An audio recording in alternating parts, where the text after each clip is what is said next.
Yes, the next concept is strength of acids and bases. Okay. Strength of acids and bases andre acids and bases are of two types ಅಂತ ಹೇಳ್ಕೊಟ್ಟಿದೆ. Strong acid and strong bases ಅಂದ್ರೆ ಏನು? They undergo complete dissociation, and the weak acids and weak bases undergoes only partial dissociation in aqueous solution. ಹಾಗಿದ್ರೆ so strength of acids and bases ಅಂದ್ರೆ for strong acids and strong bases. ಏನು strong acid and strong base ಅಂದ್ರೆ yes, they undergo complete dissociation. Their strength of strong acid and strong bases is equal to concentration, the given concentration of acids and bases. Okay.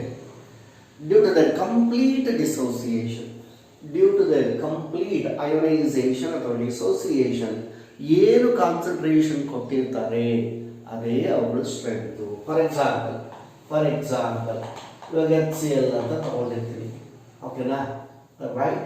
Usually ಅದಕ್ಕಿಂತ ಮುಂಚೆ strength of ಆಸಿಡ್ನ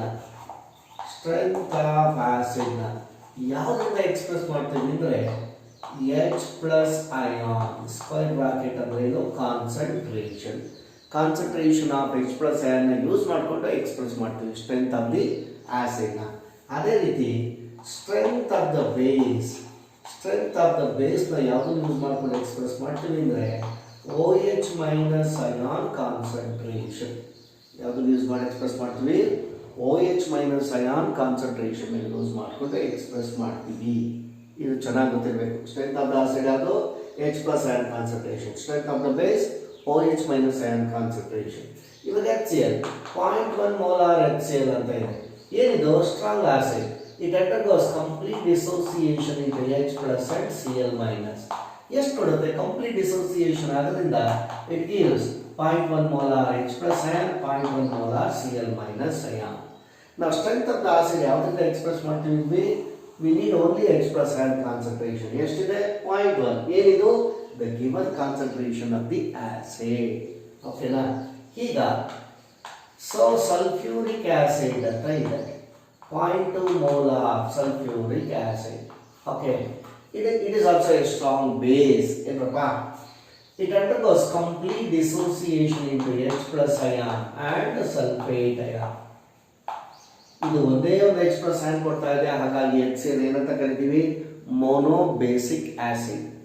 sulphuric acid dissociate ಆಗಿ H to H plus ion ಕೊಡ್ತಾ ಇದೆ 2, so it is A ಡೈಬೇಸಿಕ್ acid. ಯಾವ್ದಾದ್ರೂ acid 3 H plus ion ಕೊಡ್ತಾ ಇದೆ dissociate ಆಗಿ, complete dissociate ಆಗಿ ಅಂದ್ರೆ ಟ್ರೈಬೇಸಿಕ್ ಆಸಿಡ್. ಓಕೆನಾ? ಹಾಗಾಗಿ ಇದು ಡೈಬೇಸಿಕ್ ಆಸಿಡ್ ಅಂದ್ರೆ ಅದರ ಬೇಸಿಸಿಟಿ 2 ಅಂತ ಹೇಳ್ತೀವಿ, ರೈಟ್? ಸೊ ಹಾಗಿದ್ಮೇಲೆ ಇದೊಂದು ಸ್ಟ್ರಾಂಗ್ ಆಸಿಡ್ ಕಂಪ್ಲೀಟ್ ಡಿಸೋಸಿಯೇಟ್ ಆಗೋದ್ರಿಂದ 0.2 molar H plus ion ಕೊಡುತ್ತೆ, 0.2 molar sulfate ion. ಇವೆರಡರಲ್ಲಿ ನಮಗೆ ಬೇಕಾಗಿರೋದು ಯಾವುದು? Strength of the acid is expressed in H plus ion concentration 0.2 molar. But total ಆಗಿ ಎಷ್ಟಿದೆ? 2 ಇದೆ. ಹಾಗಾಗಿ ಟೋಟಲ್ ಸ್ಟ್ರೆಂತ್ ಏನಾಯ್ತು? 2 into 0.2 ಅಂದ್ರೆ 0.4 molar. ಏನಾಯ್ತು? 0.4 molar. ಸೊ ಅದೇ ರೀತಿ NaOH ತಗೊಂಡ್ರೆ 0.5 molar a strong base ಇದು, 0.5 molar NaOH. Sodium hydroxide a base, strong base, completely dissociate into Na plus and OH minus. ಎಷ್ಟು ಕೊಡುತ್ತೆ? 0.5 molar Na plus, 0.5 molar OH minus. ಓಕೆನಾ? So strength of the base ಯಾವುದರಲ್ಲಿ express ಮಾಡ್ತೀವಿ? Hydroxyl ion concentration. Hydroxyl ion ಎಷ್ಟಿದೆ? 0.5. ಹಾಗಿದ್ರೆ what is the strength of sodium hydroxide? 0.5 molar sodium hydroxide, 0.5 Na. ಅಂದರೆ strong acids and strong bases undergoes complete dissociation. ಹಾಗಾಗಿ the given concentration of the strong acid or strong base itself their strength. ಆದರೆ ಓಕೆನಾ, weak acids and weak bases ಕಂಡು ಆಗಲ್ಲ. ಯಾಕೆ? yes, for weak acids and weak bases nature ಏನು? they undergo only partial dissociation. Weak acids and weak bases undergoes only partial dissociation. Henry, ಹಾಗಾಗಿ the given concentration, okay, So for weak acids or weak bases, okay, so the given concentration of the weak acid or weak bases is not equal to the strength of the weak acid or weak base. Yake? Since they undergo partial dissociation, incomplete dissociation. ಅದರ ಜೊತೆಗೆ S ಇನ್ನೇನು ಹೇಳ್ಬೋದು, the dissociation of one weak acid varying from another weak acid. ನೋಡಪ್ಪ, ಎರಡು weak acid ತಗೊಂತೀನಿ, formic acid, acetic acid. Though their concentrations are same, ಇದು 0.1 molar, ಇದು 0.1 molar. ಓಕೆನಾ? ಎರಡು ವೀಕ್ ಆಸಿಡ್, ಎರಡೂ ಕಾನ್ಸಂಟ್ರೇಷನ್ ಸೇಮ್ ಇದೆ ಅಂದರೆ ಅವಳ ಸ್ಟ್ರೆಂತ್ ಸೇಮ್ ಇರಲ್ಲ. ಯಾಕೆ? The dissociation of one weak acid is different from another weak acid. ನೀನು 0.1 molar ಫಾರ್ಮಿಕ್ ಆಸಿಡ್ ತಗೊಂತೀಯ, 0.1 molar ಅಸಿಟಿಕ್ ಆಸಿಡ್ ತಗೊಂತೀಯ, ಎರಡೂ ವಾಟರ್ ಡಿಸಾಲ್ವ್ ಮಾಡ್ತೀಯ, ಎರಡು ಸೇಮ್ ಎಕ್ಸ್ಟೆಂಟಲ್ಲಿ ಅಯನೈಸ್ ಆಗಲ್ಲ, ಡಿಸೋಸಿಯೇಟ್ ಆಗಲ್ಲ.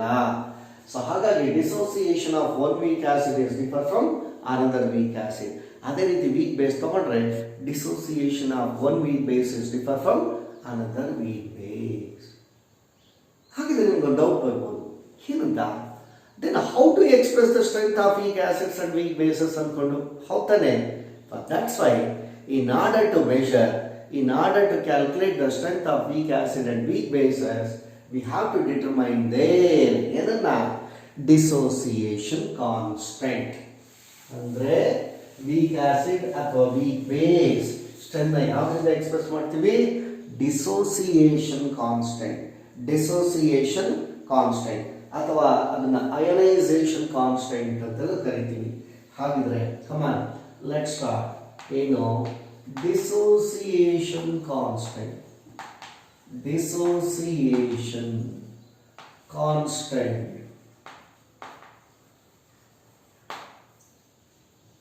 of weak acid and is denoted by Ka. Dissociation constant of weak acid ಅಥವಾ ionization constant of weak acid. ಏನು ಮಾಡೋಣ? Consider the dissociation of weak acid. Consider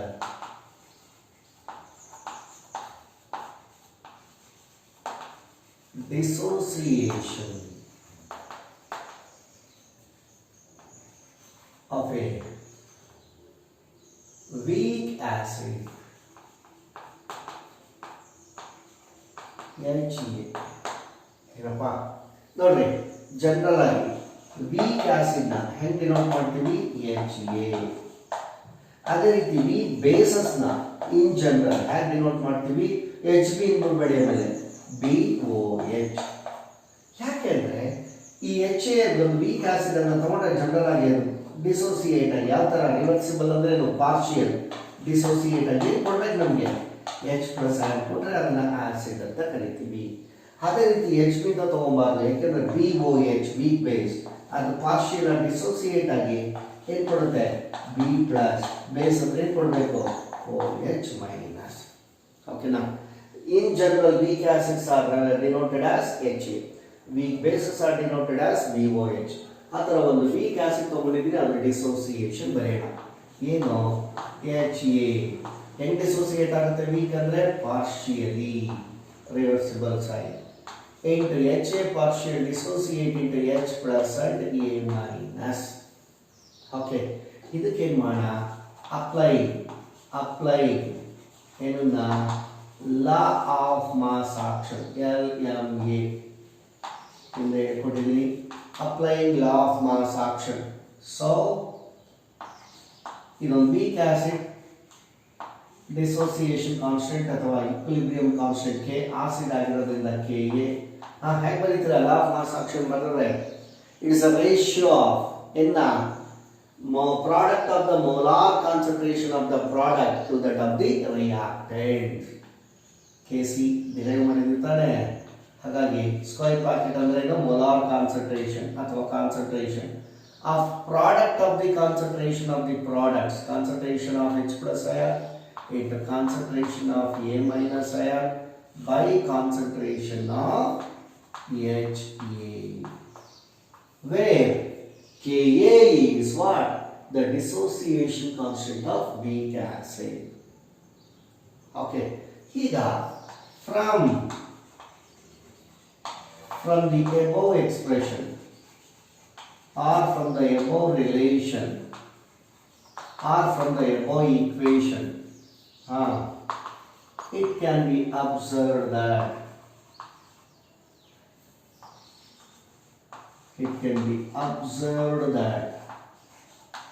ಏನು ಅಬ್ಸರ್ವ್ ಮಾಡ್ತಾ ಇದೀವಿ ಇಲ್ಲಿ? Yes, strength of the acid ಯಾವ್ದ್ರಿಂದ express ಮಾಡ್ತೀವಿ ಅಂತ ಹೇಳಿದ್ರೆ H plus ion concentration. Okay, so K ಅಂದ್ರೆ ಏನು? Dissociation constant. ಸೊ ಹಾಗೆ it can be observed that in strength of the acid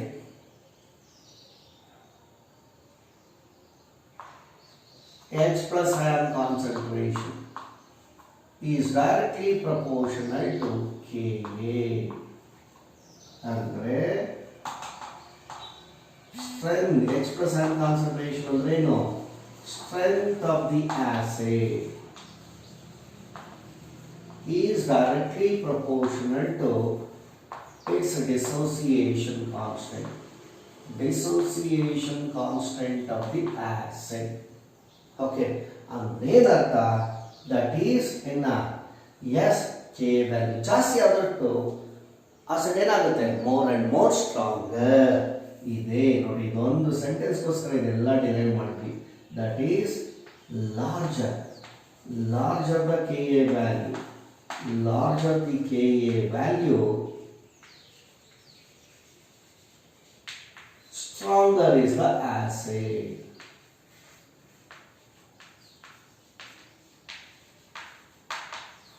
Yes, ಇದೇ ಬೇಕಾಗಿರೋದು ನಿಮಗೆ. Larger the Ka value, stronger is the acid.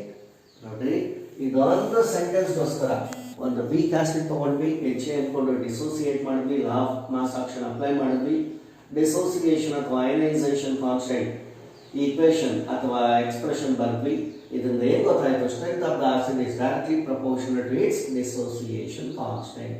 ಅಂದರೆ ಕೆ ಎ ವ್ಯಾಲ್ಯೂ ಜಾಸ್ತಿ ಆದಷ್ಟು ಆಸಿಡ್ ಏನಾಗುತ್ತೆ? ಮೋರ್ ಅಂಡ್ ಮೋರ್ ಸ್ಟ್ರಾಂಗರ್ ಆಗ್ತಾ ಇದೆ. ಹಾಗಾಗಿ ಸೆಂಟೆನ್ಸ್ ಯಾವಾಗ ನಮ್ಗೆ ಇರಬೇಕು? Larger the K A value, stronger is the acid. ಓಕೆನಾ? ಒಂದು ಎಕ್ಸಾಂಪಲ್ ತಗೊಳ್ಳೋಣ. Yes, consider an acid. ಯಾವ ಆಸಿಡ್? Weak. Understood? So its Ka value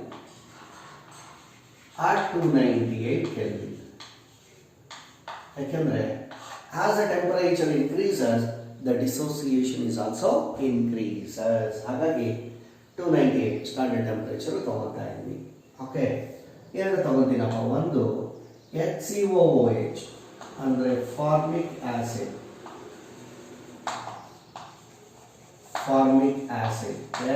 HCOOH. ಇನ್ನೊಂದು ಅಸಿಟಿಕ್ ಆಸಿಡ್,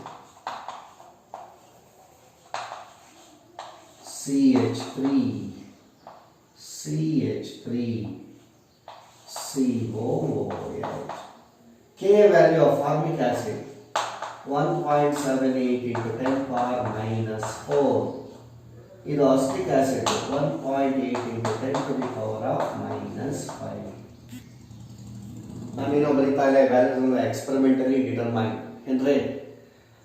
ಹಾಗಿದ್ರೆ formic acid, acetic acid, K A value ಯಾವುದು ಜಾಸ್ತಿ ಇದೆ ನೋಡಿ? 1.78 ಅಂದ್ರೆ ಅಪ್ರಾಕ್ಸಿಮೇಟ್ಲಿ 1.8.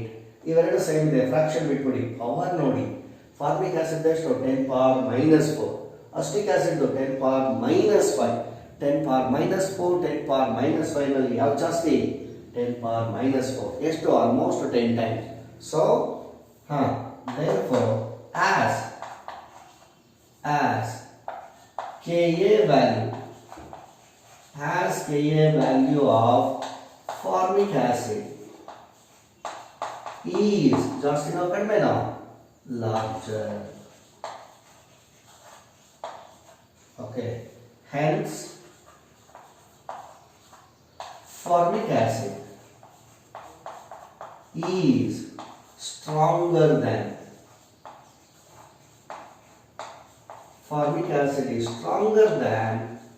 acetic acid. ಅರ್ಥ ಆಯ್ತಾ ಎಸ್. ಈಗ ಅದೇ ರೀತಿ ಕಮಾನ್ ಇನ್ನು let us derive it ಅಥವಾ let us consider the dissociation ಅಥವಾ ಇದನ್ನ ಏನಂತ ಕರೀಬಹುದು ಅಂತ ಹೇಳಿದ್ರೆ ionization constant of a weak base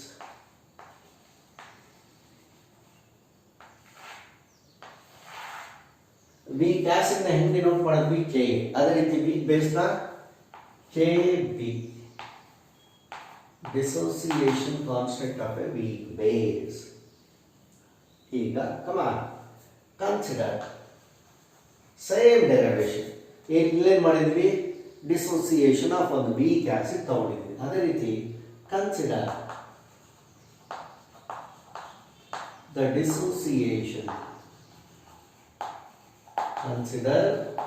dissociation of a weak base WB ಅಂದ್ರೇನು weak base. weak base ನ ಹೆಂಗೆ ಡಿನೋಟ್ ಮಾಡ್ತೀವಿ ಅಂತ ಹೇಳಿದ್ರೆ BOH, weak acid na HA, weak base na BOH, and the dissociation is given by dissociation ಬರೆಯೋಣ BOH the weak base ಹೆಂಗೆ dissociate ಆಗುತ್ತೆ, partially, incomplete. ಹೆಂಗೆ ಡಿನೋಟ್ ಮಾಡ್ತೀವಿ, reversible sign. BOH dissociate into B plus OH minus. ಹೀಗೇನು ಮಾಡೋಣ, apply LMA, apply ಏನನ್ನ law of mass action apply ಮಾಡಿದ್ರೆ ಏನು ಬರುತ್ತೆ, ಕೆ ಅಥವಾ KB ಅಂತ ಡೈರೆಕ್ಟ್ ಆಗಿ ತಗೊಂತಿದ್ದೀನಿ. ಏನು KB ಅಂದರೆ dissociation constant of a weak base. In the KC expression ಬಂದಿದ್ವಿ, ಒಂದು ರಿವರ್ಸಿಬಲ್ ರಿಯಾಕ್ಷನ್ ತಗೊಂಡು ಅದೇ ರೀತಿ so K in terms of molar concentration, product of the concentration of the products, the concentration of B plus into concentration of OH minus by denominator ಏನು, concentration of the reactant ಯಾವುದು, undissociated base. Okay,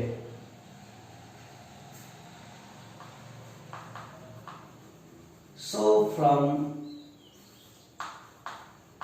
the above relation or from the above equation, it can be observed that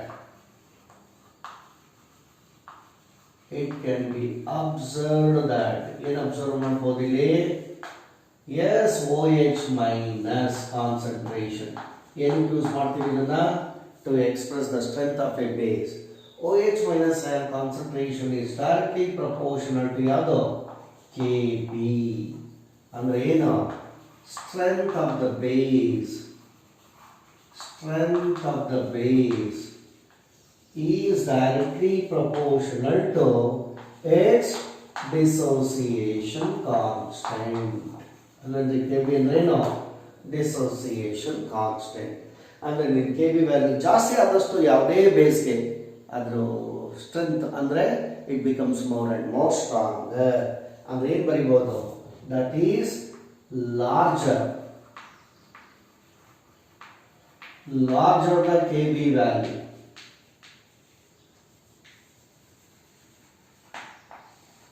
stronger the base.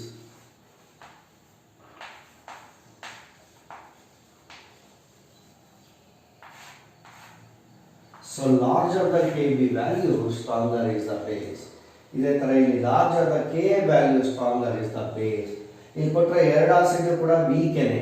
ಈ ಎರಡು ವೀಕಲ್ಲಿ strong ಯಾವುದು, ಯಾವುದು K value ಜಾಸ್ತಿ ಇರುತ್ತೋ ಅದು ಸ್ಟ್ರಾಂಗ್ ಆಸಿಡ್. ಅದೇ ರೀತಿ ಎರಡು ವೀಕ್ ಬೇಸ್ ತಗೊಳ್ಳೋಣ, ಅದ್ರ ಕೆ ಬಿ ವ್ಯಾಲ್ಯೂ ಕೊಡ್ತೀನಿ. ಸೊ ಹಾಗಿದ್ಮೇಲೆ ಯಾವುದಾದ್ರೂ ಲಾರ್ಜರ್ ಅಂದರೆ ಅದರಲ್ಲಿ ಯಾವುದು ಜಾಸ್ತಿ ಕೆ ಬಿ ವ್ಯಾಲ್ಯೂ ಇದೋ ಅದು. ಹಾಗಿದ್ಮೇಲೆ let us consider the base, two weak bases like NH4OH ಅಂದರೆ ಅಮೋನಿಯಂ ಹೈಡ್ರಾಕ್ಸೈಡ್, CH3NH2 ಮೀಥೈಲಮೈನ್, ಯಾವ್ದು ಬೇಕಾದ್ರೂ ತಗೊಳ್ಳೋಣ. Then the Kb value at a given temperature is 298 Kelvin. ಈ temperature ಕೊಡ್ತಾ ಇದೆ. Yes, the Kb value of ammonium hydroxide is 1.8 into 10 to the power of minus 5. What is the Kb value of ammonium hydroxide? 1.8 into 10 to the power of minus 5. Okay, now, right? And that of methylamine is 4.4 into 10 to the power of minus 4. ಏನಪ್ಪ? So ಹಾಗಿದ್ಮೇಲೆ ಈ ಎರಡು ಕೂಡ weak ಬೇಸಸ್ಸೇ, but ಇವೆರಡರಲ್ಲಿ strong ಯಾವುದು? ನೋಡಿ, ಯಾವ್ದು strong ಅಂದರೆ ಯಾವುದು ಜಾಸ್ತಿ ಕೆ ಬಿ ವ್ಯಾಲ್ಯೂ ಇದೆ? ಇದು 10 power minus 4, ಇದು 10 power minus 5. ಹಾಗಾಗಿ ಇದು ಜಾಸ್ತಿ, 10 power minus 4. Okay, so methylamine is strong base. Okay, strong base since its Kb value is larger than ammonium hydroxide. ಓಕೆನಾ? ಇದು ಕನ್ಫ್ಯೂಷನ್. ಒಂದು ಎಕ್ಸಾಂಪಲ್ ಅಷ್ಟೇ ಇದು. ಓಕೆನಾ? ಏನು ಜ್ಞಾಪಕ ಇಟ್ಕೊಳ್ಳೋಣ, ಸಿಟಿ ಲಾಬ್ ಕೊಡ್ತಾರೆ ನಿಮಗೆ. ಓವರ್ ಡೆರಿವೇಷನ್ ಬೇಕಾಗೋದು ಇದೊಂದು. Larger the K B value stronger is the base. ಇಲ್ಲೂ ಕೂಡ larger the K A value stronger is the acid. ಅರ್ಥ ಆಗ್ತಾ ಇದೆಯೇನಪ್ಪ? Right, gut it? ಅರ್ಥ ಆಯ್ತಾ ಏನ್ರಿ? ನೆಕ್ಸ್ಟ್ ಬಂದರೆ ಏನು? Degree of dissociation.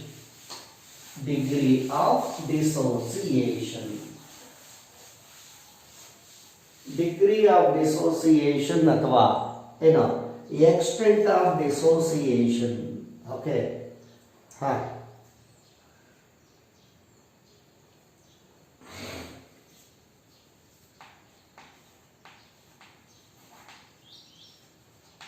degree of dissociation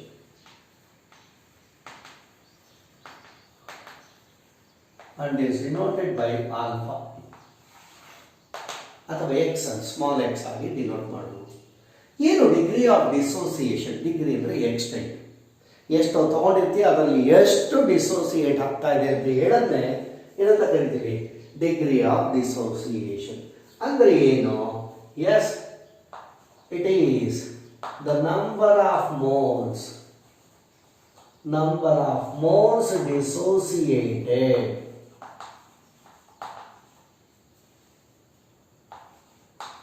per mole. ಅಂದರೆ ಪರ್ ಮೋಲ್ ಅಂದರೆ per 1 mole of a substance. General ಆಗಿ ಎಷ್ಟು ತಗೊಂಡಿದ್ದೀವಿ ಅನ್ನೋದನ್ನ ಒಂದು ರೆಫರೆನ್ಸ್ ಆಗಿ ಎಷ್ಟು ಅಂತ ತಗೊಂಡ್ತೀವಿ? 1 mole. 1 mole ಅಲ್ಲಿ ಎಷ್ಟು ಡಿಸೋಸಿಯೇಟ್ ಆಗಿದೆ ಅಂತ ಹೇಳೋದೇ ಏನಂತ ಕರಿತೀವಿ? Degree of dissociation. ನಾನು 1 mole ತಗೊಂಡಿದ್ದೀನಿ, ಆ 1 mole ಅಲ್ಲಿ ಎಷ್ಟು ಡಿಸೋಸಿಯೇಟ್ ಆಯಿತು ಅಂತ ಹೇಳೋದೇ ಏನಂತ ಕರಿತೀವಿ? Degree of dissociation. ಹಾಗಾಗಿ degree of dissociation alpha is equal to number of moles ಡಿಸೋಸಿಯೇಟ್ಸ್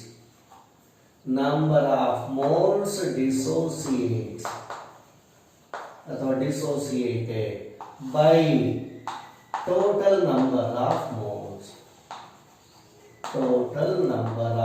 moles of the substance taken.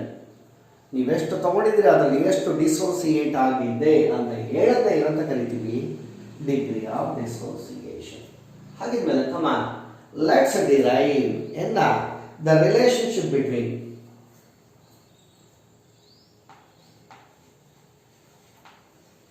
relationship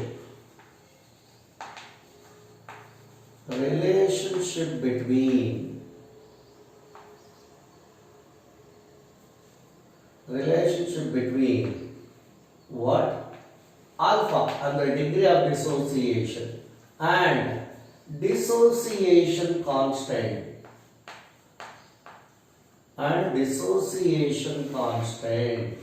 ಏನು ಇಲ್ಲ ಕೆ ಎ ಆದರೂ ಆಗ್ಬೋದು ಅಥವಾ ಕೆ ಬಿ ಆದರೂ ಆಗ್ಬೋದು. ಓಕೆನಾ? ನೋಡಿ ಆರ್ ಇದು ಹಿಂಗಂದ್ರೆ ಬಾರ್ ಅಂದ್ರೆ ನೀವು ಬೇಕಾದ್ರೆ ಈಗ ಬೇಕಾದ್ರೂ ಬರೀ. ರಿಲೇಶನ್ಶಿಪ್ ಬಿಟ್ವೀನ್ ಆಲ್ಫಾ ಅಂದ್ರೆ ಏನು degree of dissociation and K A or K B dissociation constant of a weak acid or weak base. ಯಾವ್ದಾರ ಒಂದು ತಗೊಳ್ಳಿ, same relation for another one. ಅಂದ್ರೆ ನೀವು ವೀಕ್ ಆಸಿಡ್ ತಗೊಂಡು ಡಿರೈವ್ ಮಾಡಿದ್ರೆ ವೀಕ್ ಬೇಸ್ಗೂ ಅದೇನೆ, ಅಥವಾ ವೀಕ್ ಬೇಸ್ ತಗೊಂಡು ಡಿರೈವ್ ಮಾಡಿದ್ರೆ ವೀಕ್ ಆಸಿಡ್ಗೂ ಕೂಡ ಅದೇನೆ. ಹಾಗಿದ್ರೆ ಯಾವ್ದು ತಗೊಂತೀರಾ? Yes come on, let us consider the dissociation of a weak acid. ಓಕೆನಾ? consider the dissociation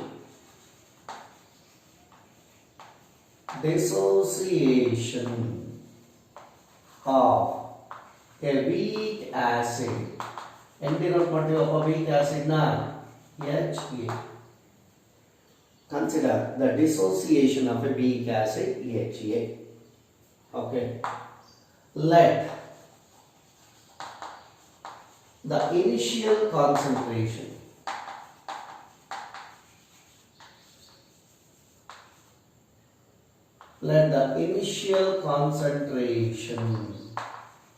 understood of the weak acid ಅಂತ BC mol per dm cube. ಒಂದು ವೀಕ್ ಆಸಿಡ್ ತಗೊಂಡಿದ್ದೀನಿ HA ಅನ್ಕೊಂಡು, ಅದರ ಇನಿಷಿಯಲ್ ಕಾನ್ಸಂಟ್ರೇಷನ್ ಏನಂತ ತಗೊಂಡಿದ್ದೀವಿ? 6 moles per dm cube ಅಂತ ತಗೊಂಡಿದ್ದೀನಿ. ಓಕೆನಾ? ರೈಟ್? ಎಸ್. ಅದೇ ರೀತಿ let the degree of dissociation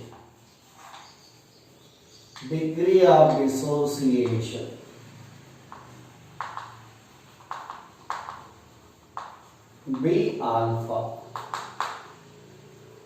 ಒಂದು ವೀಕ್ ಆಸಿಡ್ ತಗೊಂಡಿದ್ದೀನಿ HA, ಅದ್ರ ಇನಿಷಿಯಲ್ ಕಾನ್ಸಂಟ್ರೇಷನ್ ಏನಂತ ತಗೊಂಡಿದ್ದೀನಿ? ಜನರಲ್ ಆಗಿ ಸಿ.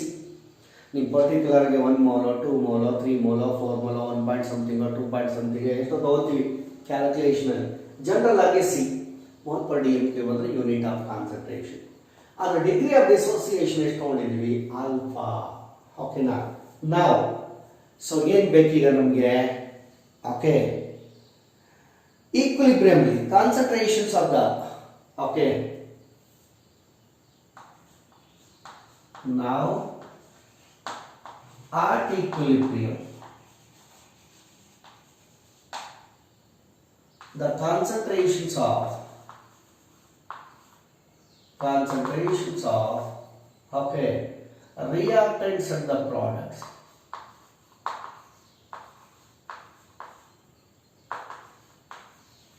are okay. ನೋಡಪ್ಪ, ನಾವೇನು ತಗೊಂಡಿದ್ದೀವಪ್ಪ? ಒಂದು ವೀಕ್ ಆಸಿಡ್ ತಗೊಂಡಿದ್ದೀವಿ, ರೈಟ್? ಅದಕ್ಕೆ ಡಿಸೋಸಿಯೇಟ್ ಮಾಡ್ತಾ ಇದ್ದೀವಿ. ವೀಕ್ ಆಸಿಡ್ ಹೆಂಗೆ ಡಿಸೋಸಿಯೇಟ್ ಆಗುತ್ತೆ? ಪಾರ್ಷಿಯಲ್ ಆಗಿ, ಹೇಗೆ? Into H plus and A minus ion ಅಂತ ಇದೆ. ಓಕೆನಪ್ಪ? ರೈಟ್? ಹಾಗಾಗಿ ಇನಿಷಿಯಲ್ ಚೂರು, ಯಾಕೆಂದ್ರೆ ಒಂಚೂರು ಈ ಥರನೇ ಬರೀತೀನಿ. Okay, HA weak acid partial dissociate ಆಗಿ ಏನು ಕೊಡುತ್ತೆ? H plus and A minus. Initial concentration ಅಥವಾ ಇನಿಷಿಯಲ್ ನಂಬರ್ ಆಫ್ ಮೋಲ್ಸ್ ಅಂದ್ರೆ before going to start the reaction. Initially ಎಷ್ಟು ತಗೊಂಡಿದ್ದೀವಿ? C reactant.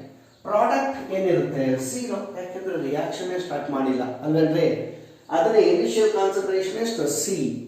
ಓಕೆ, ಅದು 1 ಆಗಿರ್ಬೋದು, 2 ಆಗಿರ್ಬೋದು, 3 ಆಗಿರ್ಬೋದು. ಅದೇ ಪ್ರಾಡಕ್ಟ್ ಇರುತ್ತೆ ಇನಿಷಿಯಲ್ ಆಗಿ, ರಿಯಾಕ್ಷನ್ ಏನು ಸ್ಟಾರ್ಟ್ ಮಾಡಿಲ್ಲ, ಸ್ಟಾರ್ಟ್ ಮಾಡಬೇಕು. ಏನು ಮಾತ್ರ ಇರುತ್ತೆ? ರಿಯಾಕ್ಟೆಂಟ್ಸ್ ಮಾತ್ರ ಇರುತ್ತೆ. Concentration of the reactant is maximum and that of the product ಏನು? 0 ಬರೆಯೋದು ಈ ಥರ ಯೂಸ್ ಮಾಡ್ತೀವಿ. ನಾವು the concentration at equilibrium.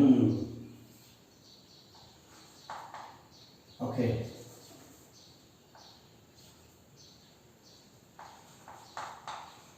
number of moles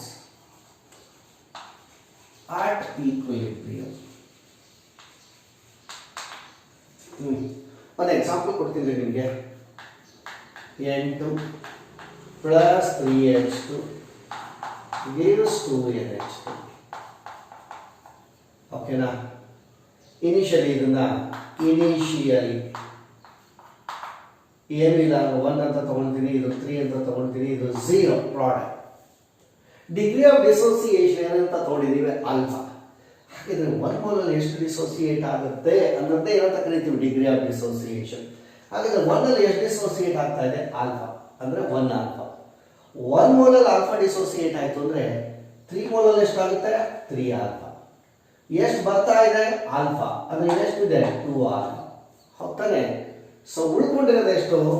at equilibrium ಅಲ್ಲಿ. ಸೊ 1 ಅಲ್ಲಿ ಆಲ್ಫಾ ಹೋದ್ರೆ ಉಳ್ಕೊಳ್ಳೋದು ಎಷ್ಟು? 1 ಮೈನಸ್ ಆಲ್ಫಾ. 3 ಮೋಲ್ಸ್ ಅಲ್ಲಿ 3 ಆಲ್ಫಾ ಹೋದ್ರೆ ಉಳ್ಕೊಳ್ಳೋದು ಎಷ್ಟು? 3 minus 3 alpha. These are the number of moles of reactants and the products at equilibrium with a particular example. ಹಾಗೆ ಇಲ್ಲಿ 1, 3 ಅಥವಾ ಏನು ಕೋಎಫಿಷಿಯಂಟ್ ಇದೆ ಅದನ್ನು ತಗೊಂಡಿಲ್ಲ, ಚಂದ್ರಲ್ಲ ತಗೊಂಡಿದ್ದೀವಿ, ಏನ ಸಿ. ಹಾಗಾದ್ರೆ ಸಿ ನಲ್ಲಿ ಎಷ್ಟು ಡಿಸೋಸಿಯೇಟ್ ಆಗುತ್ತೆ? ಆಲ್ಫಾ. ಎಷ್ಟು? C alpha. ಯಾಕಂದ್ರೆ 1 ನಲ್ಲಿ 1 ಆಲ್ಫಾ, 3 ನಲ್ಲಿ 3 ಆಲ್ಫಾ. ಸಿ ನಲ್ಲಿ ಎಷ್ಟು ಡಿಸೋಸಿಯೇಟ್ ಆಗುತ್ತೆ? C alpha. C alpha dissociate ಆಗಿ ಎಷ್ಟು ಕೊಡುತ್ತೆ? C alpha moles of H plus C alpha moles of A minus. ಓಕೆನಾ? ಯಾಕೆಂದ್ರೆ 3 ನಲ್ಲಿ ಎಷ್ಟು ಡಿಸೋಸಿಯೇಟ್ ಆಯಿತು? 3 ಆಲ್ಫಾ. Okay right. 1 ನಲ್ಲಿ ಎಷ್ಟಾಯ್ತು? ಆಲ್ಫಾ. ಇಲ್ಲಿ ಏನು ಇಲ್ಲ ಅಂದ್ರೆ ಎಷ್ಟು ಕೊಡೋದು? ಬರೀ 3 ಇದ್ದಿದ್ರೆ ಆಲ್ಫಾ, ಇಲ್ಲಿ 2 ಇರೋದ್ರಿಂದ 2 ಆಲ್ಫಾ. ಓಕೆನಾ? ಹಾಗಾಗಿ ಇದು ಕಾನ್ಸಂಟ್ರೇಷನ್ ಏನು ಅಂದ್ರೆ ಸಿ, ಅದ್ರ ಎಷ್ಟು ಡಿಸೋಸಿಯೇಟ್ ಆಯ್ತು? ಆಲ್ಫಾ. ಸೊ ಹಾಗಿದ್ರೆ ಸಿ ಆಲ್ಫಾ ಡಿಸೋಸಿಯೇಟ್ ಆಗಿ ಏನು ಕೊಡ್ತಾ ಇದೆ? C alpha moles of H plus C alpha moles of A minus. ಹಾಗಾದ್ರೆ ಎಷ್ಟು ಉಳ್ಕೊಂತು? ಸಿ ನಲ್ಲಿ ಸಿ ಆಲ್ಫಾ ಹೋಯ್ತು ಅಂದ್ರೆ ಸಿ ಮೈನಸ್ ಸಿ ಆಲ್ಫಾ ಉಳ್ಕೊಂತು ಅಲ್ವಾ? ಈ ಕಮ apply law of mass action. Okay, ಇದಕ್ಕೆ ಲಾ ಆಫ್ ಮಾಸ್ ಆಕ್ಷನ್. ಮಕ್ಕಳೇ ಅರ್ಥ ಆಯ್ತಾ? ಇಲ್ಲಿ ಪರ್ಟಿಕ್ಯುಲರ್ ಕಾನ್ಸಂಟ್ರೇಷನ್ ಕೊಟ್ಟಿದ್ದೀನಿ, ಇಲ್ಲಿ ಇಲ್ಲ, ಜನರಲ್ ಆಗಿ ಸಿ. 1 ರಲ್ಲಿ ಎಷ್ಟು ಹೋಯ್ತು?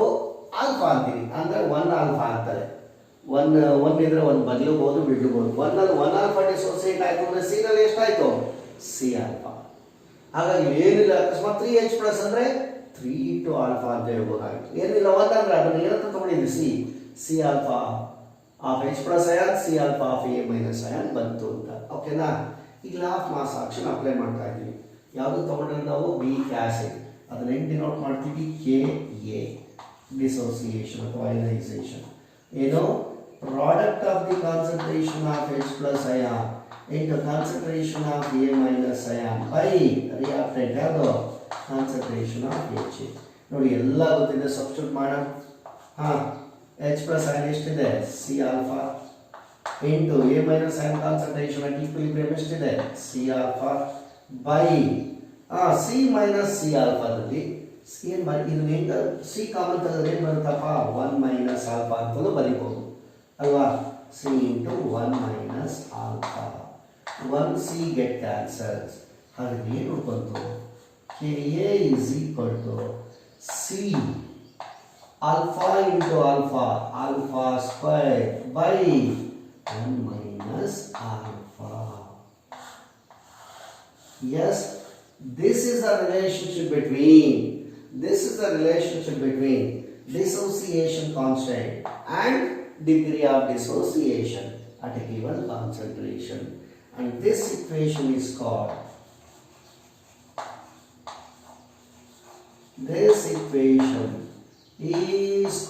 ಅಥವಾ is known as Ostwald's dilution law. ಏನಂತ ಕರಿತೀವಿ ಇದನ್ನ? Ostwald's dilution law ಅಂತ ಕರಿತೀವಿ ಈಕ್ವೇಶನ್. ಅರ್ಥ ಆಗ್ತಾ ಇದೆಯಾ? This equation is known as Ostwald's dilution law. ಹಾಗಾಗಿ relationship between degree of dissociation and dissociation constant is also called Ostwald's dilution law.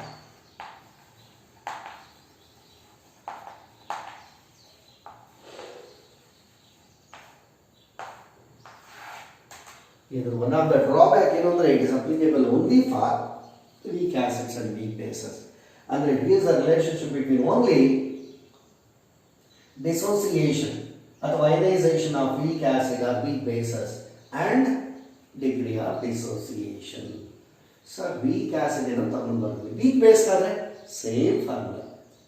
Ka ಬರಬೇಕು ನಾವು Kb ಅಷ್ಟೇ. ಇನ್ನೆಲ್ಲ derivation ಎಲ್ಲ same. Okay ನಾ? ನೆಕ್ಸ್ಟ್ ಇದನ್ನು ಕಂಟಿನ್ಯೂ ಮಾಡಿ ಓಕೆನಾ. ಸೊ ನಾವು ಏನು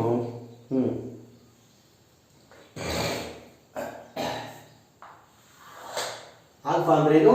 very small amount degree of dissociation, very small amount undergo dissociation from 1 mole ಅಂತ ಹೌದಾನೆ. If alpha is very small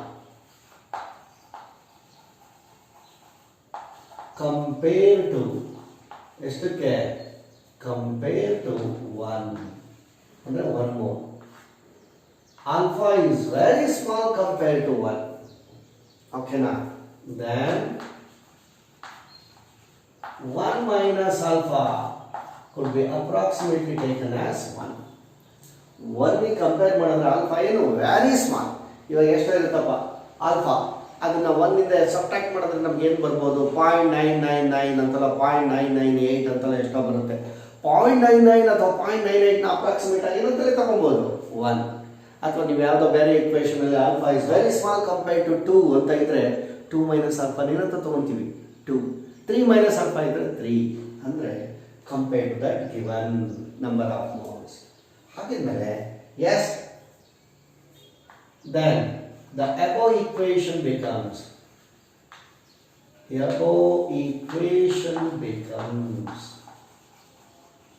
ಯಾವುದು ಇದು Ka is equal to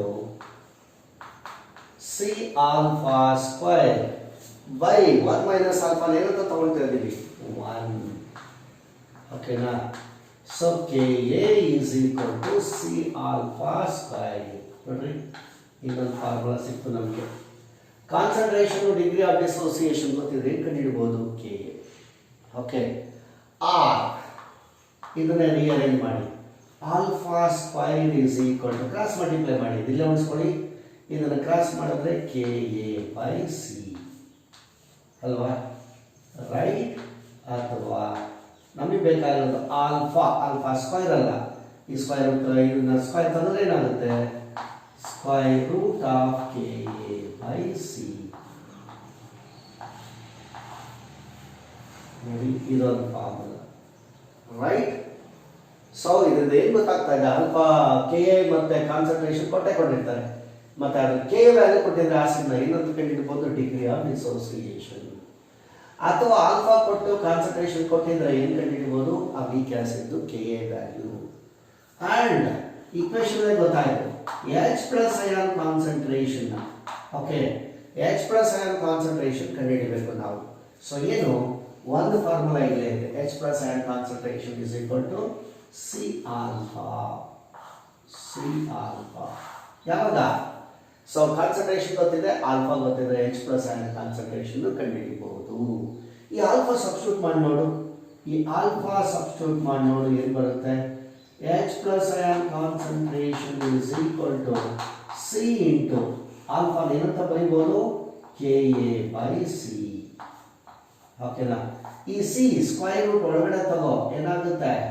H plus ion concentration is equal to root of Ka into C ಒಳಗಡೆ ತಗೊಂಡ್ರೆ C square by C. ಹಾಗೇನಾಯ್ತು? 1 C get cancel. So H plus ion concentration is equal to root of Ka into C. ಇದು ಒಂದು formula. ಯಾವ derivation important ಅಲ್ಲ, ನಾನೇನು box ಹಾಕಿದ್ದೀನಿ ಆ ಫಾರ್ಮುಲಾ ಇಂಪಾರ್ಟೆಂಟ್. ಸೊ ಇದು ಮತ್ತು ಇದು. ಓಕೆ, ಸಿಮಿಲರ್ಲಿ ಏನ್ರಿ similarly for weak base similarly for weak base ಏನ್ರಿ ಸಿಮಿಲರ್ಲಿ ಫಾರ್ ವೀಕ್ ಬೇಸ್ ಒಂದು ವೀಕ್ ಬೇಸ್ ಹೇಗೆ ಕಂಡುಹಿಡಿಬಹುದು ನೋಡೋಣ ಇದೇ ಫಾರ್ಮುಲಾ ಬರೀರಿ ಏನು ಹಾ ಕೆ ಬಿ ಕೆ ಎ ಮತ್ತು K B is equal to C alpha square ಅಂದ್ರೆ or next alpha is equal to root of K A ಬಂದು K B by C then H plus ಬಂದು ಬೇಸ್ಗೆ O H minus ion concentration is equal to ಏನಿದೆ O H minus ನಾವು weak base ತಗೊಂಡ್ರೆ so ಏನು ಬರುತ್ತೆ O H ಮೈನಸ್ಗೆ C alpha okay ಅಥವಾ ಆಲ್ಫಾ ಗೊತ್ತಿಲ್ಲ ಅಂದ್ರೆ ಕೆ ಗೊತ್ತಿದೆ ಅಂದ್ರೆ root of K B into C ಇಲ್ಲಿ ಕೆ ಇಂಟು ಸಿ ಇದೆ ಇಲ್ಲಿ K B into C so ಇವೆಲ್ಲ ಯಾವುದಕ್ಕೆ ಫಾರ್ಮುಲಾ ಫಾರ್ ವೀಕ್ ಬೇಸ್ ಅರ್ಥ ಆಯ್ತಾ ಎಷ್ಟೊಂದು ಫಾರ್ಮುಲಾಗಳು ಸಿಕ್ಕೋದು ನಮಗೆ ಅಲ್ವೇನ್ರಿ ರೈಟ್